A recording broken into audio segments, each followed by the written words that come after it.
Hello everyone, my name is Isabella Irwin and I'm doing my presentation on the controversy behind the Edwards Aquifer, to exploit it as a natural resource or to protect the endangered species and natural ecosystem that it currently holds. So a little background on the Edwards Aquifer. It's located here in this region of south middle-ish Texas. One of the large cities that the Edwards Aquifer supplies water to is San Antonio and Austin. So the aquifer occurs in this region here, and this upper region is called the encatchment zone. So this is where up in the mountains the water flows down from rain and presumably other sources, snow melting. And this darker blue area here is the recharge zone, which is where the surface is open and a lot of limestone-like rocks allow the water to go back into the underground water source. And this blue zone is the artesian zone, which is where the water is more permanently stored and not readily available on the surface. And this is where wells pull the water from the aquifer. And here's just some pictures of the natural landscaping around the Edwards Aquifer and a picture of San Antonio, which the Edwards Aquifer does supply a large majority of their drinking water. So as I said, there are some endangered species in this aquifer. Here are just a few of them. The most notable and my personal favorite is the Texas blind salamander. I think he's got a cute little face. They were listed as endangered in 1967, and there hasn't been too much research on their current population numbers, but it seems to be holding steady with current methods of conservation. Another one of the endangered species in the aquifer is the fountain darter, and just another recap. I did a little bit of variety of the species, so we have an insect, we have a fish, and then we also have a salamander, which I'm assuming falls in the amphibian category. But the fountain darter was listed as endangered in 1970, and current estimates have the population of around 100,000 individuals. After a near extinction in the 1950s, the Edwards Aquifer had a serious drought, which dried up most of the comal pools and springs, which is its main habitat. And the last species is the Comal Springs reef beetle, and it was listed endangered in 1997. And it also has predicted to have around 800 individuals in the population. And this, the Comal Springs reef beetle is exclusively present in the Comal Springs area of the Edwards Aquifer, whereas the Texas blind salamander and the fountain darter are present in the other type of ecosystem, which would be the pools and not just the springs. So these are just some of the endangered species and more notable endangered species in the aquifer that we should be interested in protecting. So what is the water from the aquifer used for? As I said before, a large majority of the aquifer is used for drinking water in that region of Texas, especially San Antonio to Austin. But some other statistics on use of the water: around 3.5% of the water withdrawn from the Edwards Aquifer is used for livestock and other agricultural production. About 14.5% is for municipal uses, so drinking water, house water, other stuff like that. And a large majority would be irrigation, and that's agricultural, municipal type of water. So although these has a varied use of water, the region that depicted in the first picture it heavily depends on the water supply from the Edwards Aquifer. So, Texas issues surrounding water usage. Why should we care about the Edwards Aquifer? Why should we care about water in Texas? Texas is having continued issues with water as our population is growing, and especially in areas such as the Edwards Aquifer. I know probably many of you know about the Ogallala Aquifer, which is another large aquifer that supplies more northern region of Texas. But as our state is continuing to growing, we have to create new solutions in order to supply our growing water needs. So just one issue would be that Texas drinking water's infrastructure barely passed the standards set by the American Society of Civil Engineers a couple of years ago. Probably not the best since our state is growing and drinking water is very important. I don't have the statistics on the board, but in recent years, there have been a lot more boil warnings for a lot of people to use their drinking water, and that is not something that we should have to be doing. Second one is the Texas water reservoirs fall from 80% capacity to 67% capacity in recent years, which doesn't seem like a large jump, but with limiting recharge rates, this decrease in the capacity is very concerning. And as I said before, the demand keeps rising and the amount of water available keeps falling. More people are coming into the state, more businesses, more agriculture, more irrigation, and water makes all of those things keep moving. By the year 2070, most of the state of Texas will be out of water on our current water plans, and that can cause up to $153 billion in damages.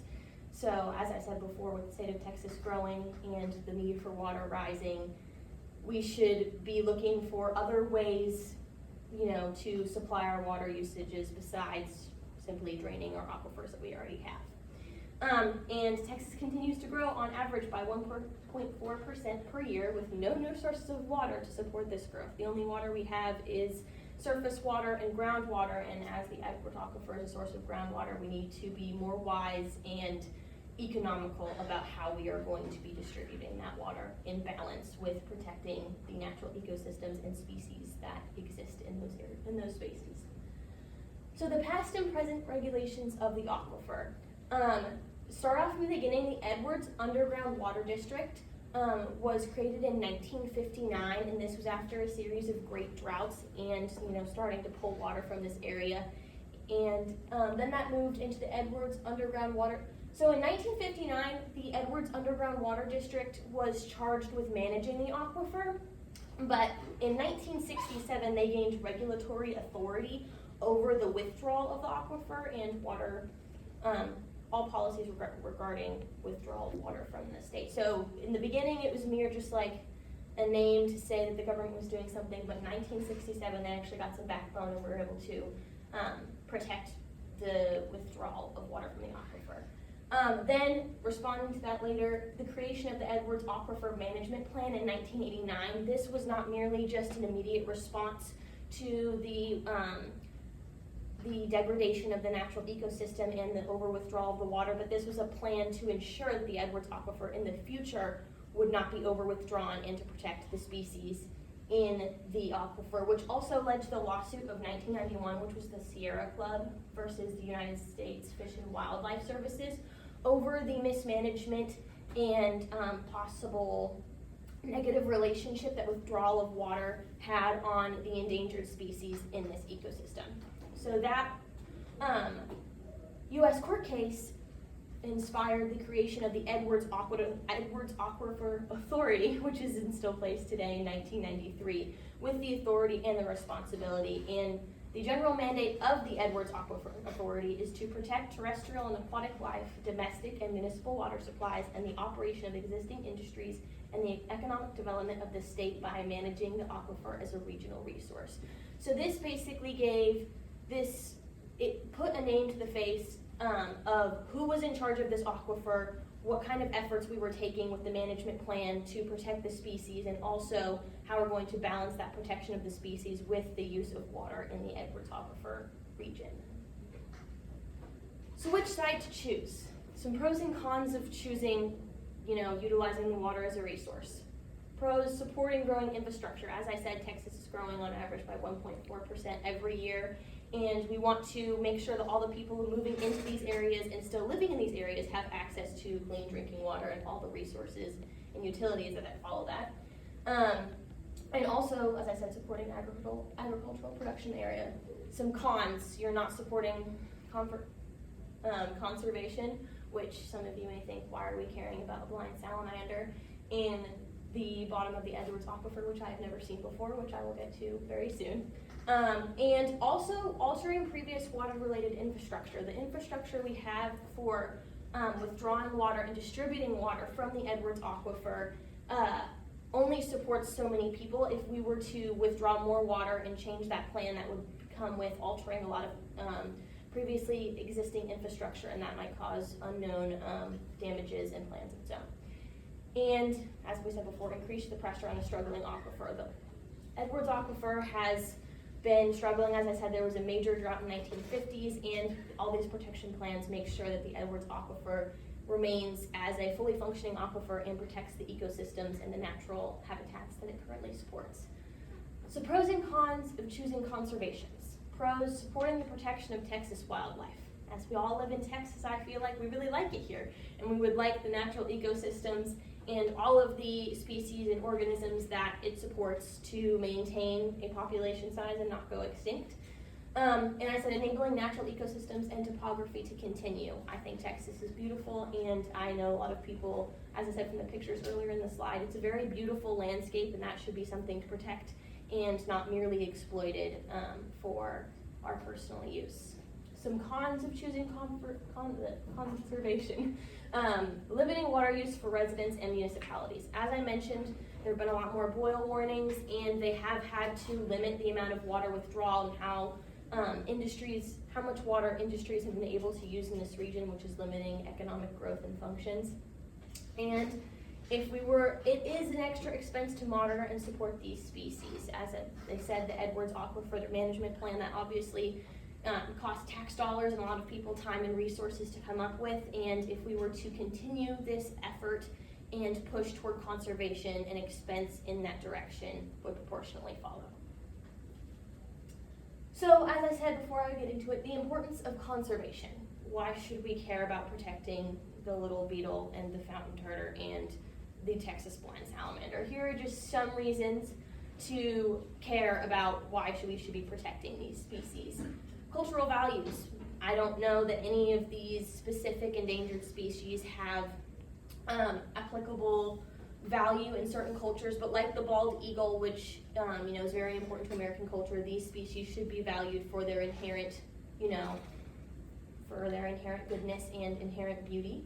The support of natural ecosystems. Ecosystems are very important as they provide ecosystem services to us and also are aesthetically very pleasing and can be a resource for all of Texas to use. Possible use in medical research. A lot of medical research in different areas of the sciences have come from the utilization of different species, and they could be possibly used in medical advances and cures for different diseases. As I said before, touching on the bald eagle, the historical significance of some species. The Texas blind salamander has been in Texas a long time, and we should aim to keep it that way, because that is the Texas salamander's home, and it is also our home. And also encouraging empathy towards animals. They do live here. This is their home as well. That Edwards Aquifer has been their whole area of existence, and we should respect them as creatures in the environment as well. And to mediate the human impacts on the environment, this is one that I think is particularly interesting, is that the rate of extinction that currently happens with a lot of endangered species is way higher than it has ever been before, even throughout ice ages and other times during extinction events, and this is all because of anthropogenic causes, mainly us humans, and we should try to mediate our negative impacts on the environment. And as I said, keep delicate ecosystems intact. We already mentioned that in 1950 there was a serious drought in the Edwards Aquifer, and a lot of these species almost became extinct. But if we can do our part to, balance the use between municipality and